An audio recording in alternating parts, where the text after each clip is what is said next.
imagine the ultimate symbol of global freedom and, welcoming immigration. You're probably picturing the Statue of Liberty, right? Sitting out there in New York Harbor. Right, yeah, of course. But what if I told you that her entire design is actually based on a completely mistaken memory of an ancient, brutal psychological weapon? It is honestly one of the wildest architectural telephone games in human history. It really is. So welcome to another deep dive. Today, we're taking you back to the ancient Mediterranean to uncover the true story of the Colossus of Rhodes. And we have a really fascinating stack of sources to go through today. Yeah, we do. On one side, we've got this very rigorous modern archaeological analysis from a book called The Colossus of Rhodes, Archaeology of a Lost Wonder. Which is fantastic. It is. Yeah. But to kind of shake things up, we're pairing it with some deeply provocative alternative theories from a text called Genes, Giants, Monsters, and Men. It's such an incredible combination of texts to unpack because the Colossus, it sits right at that intersection between mythological legend and, hard physical engineering. Exactly. And our mission today is to figure out the truth behind it. We're going to explore whether it was inspired by actual ancient giants, the psychological warfare it waged, how it made people feel, and how, like we said, a totally mistaken memory birthed a modern icon. Right. And to set the stage for you, we have to look at the year 304 BC. Okay, take us there. So the island of Rhodes had just survived this massive, grueling, year-long military siege by a Macedonian general named Demetrius Poliorcetes. Who was literally known as the Besieger, right? Yeah, quite the title. And it was a brutal conflict. But remarkably, Rhodes held out. And to celebrate their survival, they built a 34-meter bronze statue of their patron sun god, Helios. 34 meters. I mean, that is over 110 feet of solid bronze staring out over the ancient world. It's massive. And the sheer scale of that brings us directly to, I think, the first major question we need to tackle today, like, why build it that big? Which leads us right into our alternative history text, Genes, Giants, Monsters, and Men. Yeah, this is where it gets really interesting. Right, because this source suggests that ancient monuments of this scale might not just be artistic choices. They could actually be tied to a generationally shared memory of literal giants walking the earth. It's a really fascinating premise to consider. I mean, the author points out that across completely isolated ancient cultures, you find two things constantly overlapping. Which are? Well, first, Cyclopean, megalithic ruins that just seem utterly impossible for ancient humans to have engineered. And second, deeply ingrained cultural myths about giant humanoids. Right, like the Greeks had a very specific concept for this, the gigantomachy. Exactly. The cosmic war between the Olympian gods and the Titans, the giants. The alternative history text argues that these ancient peoples were constantly trying to explain the inexplicable around them. Like finding things they didn't understand. Right. Imagine you're an ancient Greek farmer, you're tilling your field, and you unearth this massive, heavy femur bone. Which, realistically, we now know was likely from, like, Pleistocene megafauna. Yeah. A mammoth or a mastodon. Precisely. But, without paleontology, you look at that massive bone and you conclude that primitive strongmen, or, chimerical monsters, once roamed your very island. You're trying to make sense of your world. Exactly. And the text posits that generationally, these encounters built a shared cultural memory of a literal race of giants. So the theory goes, when a civilization like Rhodes decides to build a monument, they scale it to match the dimensions of these mythic predecessors. Wow. So under that theory, they're essentially trying to depict a physical giant that they believed actually existed at one point in deep history. Right. Which is a super compelling way to look at ancient motivations. Right. But, and here's where we get into the other source, our archaeological text introduces a twist that just completely upends that entire idea. It really does. It all comes down to linguistics. Yeah. Because if we look at the actual original Greek word, kolossos, it had absolutely zero connection to height or size. None at all. In archaic Greece, a colossus was actually a very specific functional artifact. What did it look like? It was a small, rigid, completely immobile statue, usually used in religious or magical rituals. Its entire purpose was, well, containment. Containment, like a trap. More like an anchor, I'd say. The idea was to enclose an external being, so a spirit, maybe an ancestor, or the presence of a god, into a physical form so it could be placed in a sanctuary. Oh, I see. Yeah, you are essentially giving a divine or supernatural force a permanent, heavy, physical body on Earth. So a colossus wasn't a description of scale, it was a description of its magical function. That completely flips the script. I mean, so the Rhodians take this traditional concept of a small, magical containment statue, and they decide to build one 34 meters tall out of bronze. Exactly. And because their specific version of this magical statue was so overwhelmingly huge, history just completely forgot the original meaning of the word. It erased the original definition entirely. The statue wasn't named because it was giant. Our modern word for giant, colossal, only exists because of this one specific statue hijacking the language. It's incredible. It reminds me of the word jumbo. Oh, yeah. Yeah, like originally jumbo was just the given name of one specific very famous circus elephant back in the 1800s. But because he was so remarkably large, his personal name just evolved into an adjective. That's so true. Right. Today we buy jumbo jets and jumbo shrimp. But it had nothing to do with size originally. It was just his name. That is a perfect parallel. The Colossus of Rhodes is literally the ancient Mediterranean's jumbo. I love that. Okay, let's unpack this a bit more, though. Because if it wasn't inspired by giants, why build a magical containment statue the size of a skyscraper? I mean, building something that massive takes serious capital. Oh, absolutely. Which brings us to the actual mechanics of the siege. What? Focus question number 2. Because the way they financed this monument is arguably the most brilliant part of the whole story. How exactly did they afford 34 meters of bronze? Well, they used the enemy's own weapons against them. Which is wild. It really is. When Demetrius Poliorcetes finally broke his siege and retreated from Rhodes, he left in a massive hurry, and he abandoned a staggering amount of military technology right on the shores of the island. Just left it all behind. Everything. And this included a notorious siege tower called the Helepolis, which translates to the taker of cities. Okay, but this wasn't just like a big wooden ladder, right? No, no, no. The Helepolis was an apocalyptic machine for its time. Wow. It was a multi-story, heavily armored mobile tower pushed by thousands of men. It was plated in iron to prevent it from catching fire and loaded with heavy catapults. Terrifying. Completely. Yeah. And the Rhodians took this nightmarish machine along with all the other abandoned siege engines and systematically dismantled them. They just chopped them up. Yeah, they sold off the high-grade timber, the iron, and the bronze scrap.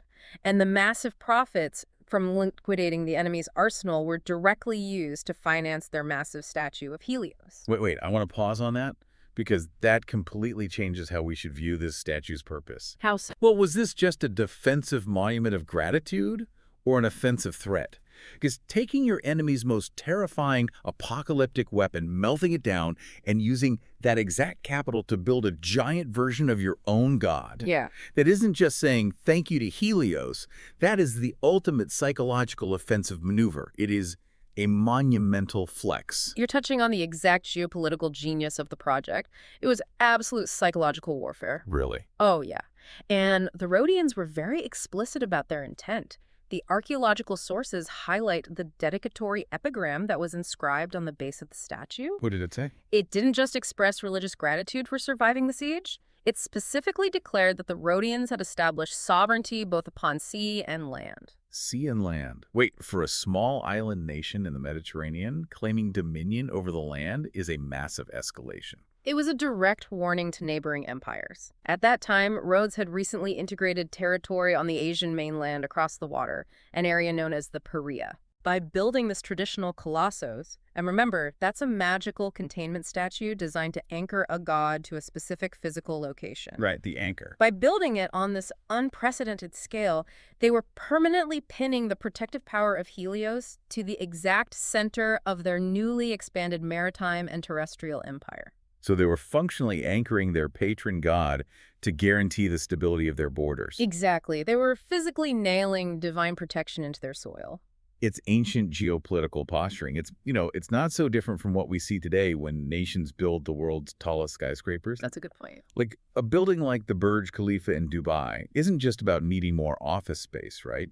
It's a multi-billion-dollar broadcast to the rest of the world saying, we have arrived, we have the capital, and we are an economic superpower. The Colossus was doing the exact same thing in 304 BC. It was a physical manifestation of political invulnerability. Exactly. Mhm. But to really grasp how that intimidation worked and to answer focus questions 3 and 4 about how people actually felt looking at it, we have to picture what it looked like standing right in front of it. Yes, we do. And to do that, we have to clear away the single biggest misconception about the Colossus of Rhodes. You mean the straddling myth? Yes. Yeah. If I ask you, the listener, to picture the Colossus of Rhodes right now, I guarantee you're picturing a giant bronze man standing with his legs spread wide apart across the entrance of a busy harbor, with massive sailing ships passing right underneath him. It is an incredibly evocative image. It is. It's majestic, it's romantic, and it is entirely physically impossible. Okay, wait, push back on that for a second. The Romans built the Colosseum. They built massive, sprawling stone aqueducts across Europe. The Greeks built massive temples. Why couldn't a civilization with that level of architectural mastery figure out how to engineer a 34-meter archway with legs? It all comes down to the fundamental physics of the materials they were using. Stone masonry, like those Roman aqueducts you mentioned, relies on compression. Stone loves to be squeezed, its strength in bearing heavy downward weight. Right. But the Colossus wasn't carved from a mountain. It was an estimated 400 tons of bronze and iron. And bronze relies on tensile strength. If you stretch it out or subject it to the lateral twisting forces of Mediterranean coastal wind shear, The wind. it will tear and buckle. So it acts like a giant metal sail catching the wind. Exactly. The sources detail the brilliant construction techniques used by the primary sculptor, a man named Chairs of Lindos. What did he do? Well, he didn't just cast a hollow bronze shell. The statue relied on a massive internal iron framework, utilizing these heavy iron bars called muckloi. But more importantly, the entire interior hollow space of the legs and the lower torso was packed tightly with massive stone blocks. Oh, wow. Yeah, it was called the sokuma. So they're basically filling the bronze balloon with rocks to lower the center of gravity. Precisely. That stone ballast was acting as a counterweight to keep the statue anchored against the wind. But structurally, bronze, iron, and hundreds of tons of stone ballast simply cannot straddle a harbor opening. It's just too much weight. The outward tension on the hips and the sheer stress on the knees would cause the entire structure to split and collapse under its own colossal weight almost instantly. So what did it actually look like then? To stand securely, the engineering dictated its posture. The statue's legs had to be joined closely together, basically like a pillar. Oh, okay. Its arms couldn't be outstretched holding a lantern over the water either. They were likely held relatively close to its sides to maintain balance. So it's just standing straight up. Upright, rigid, and naked, wearing a crown of radiant sun rays. And furthermore, the archaeological evidence suggests it wasn't even down in the harbor water. Wait, really? Yeah, it was likely built on what is called the Lower Acropolis, a high, elevated vantage point within the city, looking out toward the sea and their mainland territory. Okay, let's step into the shoes of the people who actually saw this thing. Because the emotional impact of that engineering is what made it a wonder of the world. Right. If you are a citizen of Rhodes, you've just lived through a year of starvation, terror, and bombardment by the Helepolis. Now the war is over. Every morning you walk out of your house, look up to the Lower Acropolis, and see a 34-meter bronze god catching the very first light of the dawn. What does that do to the psyche of a city? For the citizens, it would have been profoundly healing. It created a palpable, undeniable sense of divine protection. You're safe. You are literally living in the shadow of your savior. It unified the populace and instilled an unshakable civic pride. It was physical proof that they were undeniably the city of the sun. But let's flip the perspective. What if you aren't a citizen? What if you're an emissary from a rival empire, or a merchant fleet sailing in from the mainland Perea across the water? You are miles out at sea, and you can already see this thing towering over every single building in the city. The feeling would be pure, overwhelming intimidation. You have to remember the economics of the ancient world. The Colossus required an estimated 500 talents of bronze and 300 talents of iron. It's a staggering amount of metal. To a visiting dignitary, that communicates an unfathomable, almost alien level of wealth.